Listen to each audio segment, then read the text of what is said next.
कि मैं जय श्री राम बोलूं या जय श्री कृष्ण बोलूं, बिकॉज ये बीजेपी और सपा के बीच में ये भी डिवाइड हो रहा है। न्यूज नेशन की एक पत्रकार ने एक चुनावी चर्चा के दौरान समाजवादी पार्टी के राष्ट्रीय अध्यक्ष अखिलेश यादव जी से पूछा कि वो बताएं कि वो जय श्री राम से शुरू करे या जय श्री कृष्ण से शुरू करे।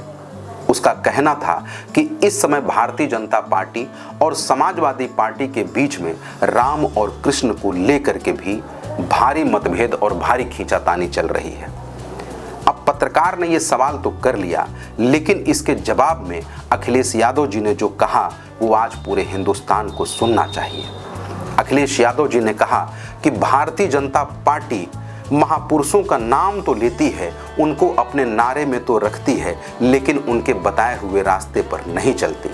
अखिलेश यादव जी ने कहा कि हम जय समाजवाद बोलेंगे, हम जय संविधान बोलेंगे, हम जय भीम बोलेंगे।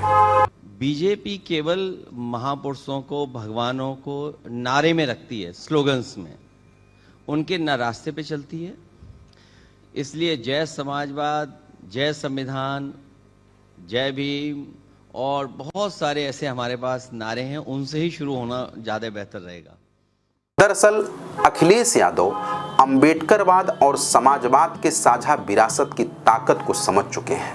वो इस बात को समझ चुके हैं कि अगर इस देश में कभी असमानता के खिलाफ कभी किसी ने लड़ाई लड़ी तो वो अंबेडकरवादी थे, वो समाजवादी थे। इस देश में अगर शोषण के खिलाफ कभी किसी ने लड़ाई लड़ी तो वो अंबेडकरवादी थे, वो समाजवादी थे। इस देश में कभी अन्याय के खिलाफ कभी किसी ने लड़ाई लड़ी तो वो अंबेडकरवादी थे, वो समाजवादी थे।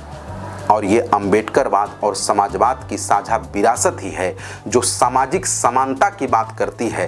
वो समानता जहां पर अमीरी और गरीबी के बीच का भेद खत्म हो जाएगा, वो सामाजिक समानता जहां पर अमीरी और गरीबी के बीच की खाई खत्म हो जाएगी। और यही वो साझा विरासत है, यही अंबेडकरवाद और यही समाजवाद मिल करके आर्थिक समानता की बात करते हैं, जहां पर यह तय होता है कि किसी भी मजदूर की मजदूरी उसका पसीना सूखने से पहले मिल जानी चाहिए।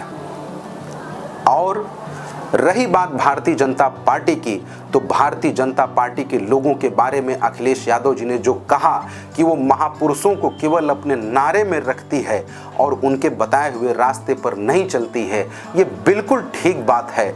क्योंकि ये वही लोग हैं जिन्होंने अंबेडकर का पुतला फूंका था और आज अंबेडकरवादी बने फिरते हैं। ये वही लोग हैं जिन्होंने अंबेडकर को देशद्रोही, अंग्रेजों का एजेंट बताया था और आज ये सबसे बड़े अंबेडकरवादी बने फिरते हैं। भारतीय जनता पार्टी के फरेब और झूठ से हर कोई परिचित है, हर कोई वाकिफ है।